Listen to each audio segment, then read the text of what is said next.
there was some conflict that even from networks saying, well, look at your first guests were, Jack Benny and Burns. And now who do you have? I'm going, well, let's see. I think we have an idea of the audience that we're going for.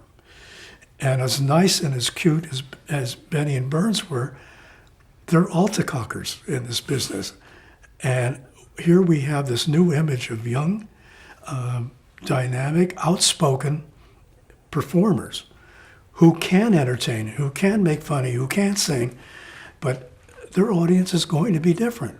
And I guess that's how we gravitated to some of these wonderful rock groups. And as a matter of fact, I think we talked a little bit about the guys being maybe the first to introduce musical videos, because we did them, shot them in Griffith Park, and put them on the show. And I thought that was innovative. We didn't have to just do everything on stage. Or another time when CBS got on my case, because what we did is we did chroma key. Chroma key is lighting something in this case blue light to saturate it to such a point that everything is blue. And then what we did was we did it practically in pastels, and it worked. It was a number that included Joe South, and we had this giant head of Joe South looking over the set, and it was created by chroma key. Without going through the elaborate things that engineering and CBS said, this is what you must do. We just did it with blue gel, and it worked. Meaning we were able to pull Joe South out of the set itself, isolate it, put the head up here above it. Well, that's scary. I mean, that's something that had not been done. And we're always looking for things like that, I guess, and try to get to them visually as well as get them with text and lyrics. One of the most memorable moments, it wasn't one of the most controversial, is you had a group called the Who On. What do you remember about their little explosive moment?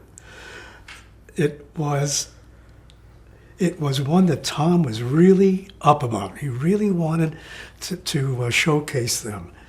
And in the number that they were going to perform, they were going to fire off an explosion just for effect, and right in front of the drummer. And what had happened, and we weren't aware of it, is the drummer had discovered where the special effects guy hid the gunpowder. So he loaded up the effect with more gunpowder than had been anticipated. Now, under normal circumstances, this should never have happened, but it was an oversight. Something happened that my special effects guy wasn't there to be there all the time. And when it came to do the explosion was so big, it blew the drummer off the stage, back up against the side. I was in the control booth as our people were, and you could feel the force of the explosion come right through the wall, right through your chest, and curled my hair. Was that a big explosion? You bet. And it was really dangerous. We're so lucky that no one really got hurt, although the drummer did go off the stage. So what was the worst, the force of the drummer or the force of having Pete Seeger come on? They talk about other forces that were pretty... Well, I know. I thought Pete was, to me, was under control, calm, had something to say, didn't hit you over the head with it. It just comes out that way.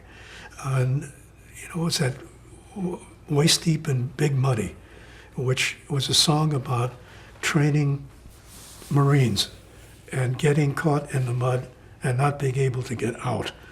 And the analogy was to our current politics of the day. For Pete Seeger to dress up, it meant that he put a cleaner blue work shirt on, a cleaner pair of denims, and maybe brushed his boots off. And that was him, and his old guitar, and just sang. And he was so captivating as an artist. We taped that show early, and the word got out that he was going to be performing on Smothers show. And the letters started to pour in. I think it was something like 30,000 people yelling, "You can't put Pete Seeger on because he's anti-American," or words to that effect. Tommy, of course, said, "Oh, great, we're going to put him on. Of course we are." And of course we did. But it was a moment, a very strong moment. Were the notes coming from CBS yet, from the suits yet? You can't have Pete on? Were they there yet? They brought that to our attention. They were the ones who made us aware that there were so many that we had to learn how to live with. And Tommy especially was program practices, the censors. We had some very good friends in that area. They were so good that if they said, "You can't say this," they would give us 3 variations of it that they would allow.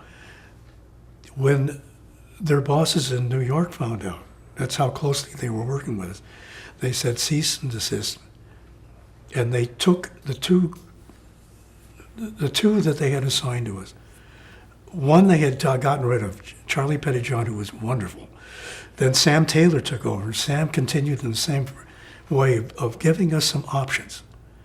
Then they sent somebody out from New York who was just like dead on, dead serious, and a person who really didn't give us a feeling that they wanted to help. And all they could do was give us notes saying, "You can't do that." So it was a rough go. And then Tommy and Dickie sent a script to Broadcast Standards that had every cuss word, every innuendo possible, and put it in the script. Sent it in. Only they got it. The Broadcast Standards got it. Oh, we didn't. We never heard the end of it because they thought that's what we were going to do. Well, that's Tommy and Dickie. They were having a good time. Then you have Harry Belafonte, "Lord, Lord, Don't Stop the Carnival." Oh boy. Tell us about that. This was a hard one because what the staff had done was to take footage from CBS's coverage of the Chicago Convention, and they used that for background footage to Harry Belafonte singing. It was pretty clever. It was a major statement.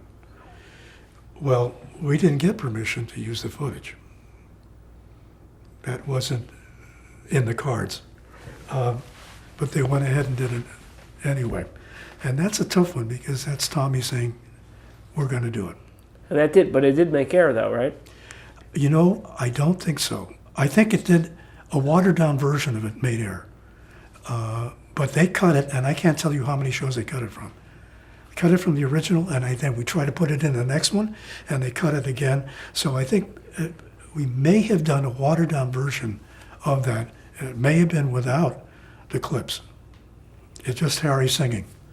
And then David Steinberg was a little bit of a troublemaker. I don't know. I thought that material was very clever, and we countered that. We brought members of a monastery from Arizona to see that number, and we had them on the show, and I'm going to say they blessed it, but the fact is it thought nothing was the matter with that, and so now we do it on the air, and of course we got everybody jumping on us, and I thought that was one of David's most clever routines.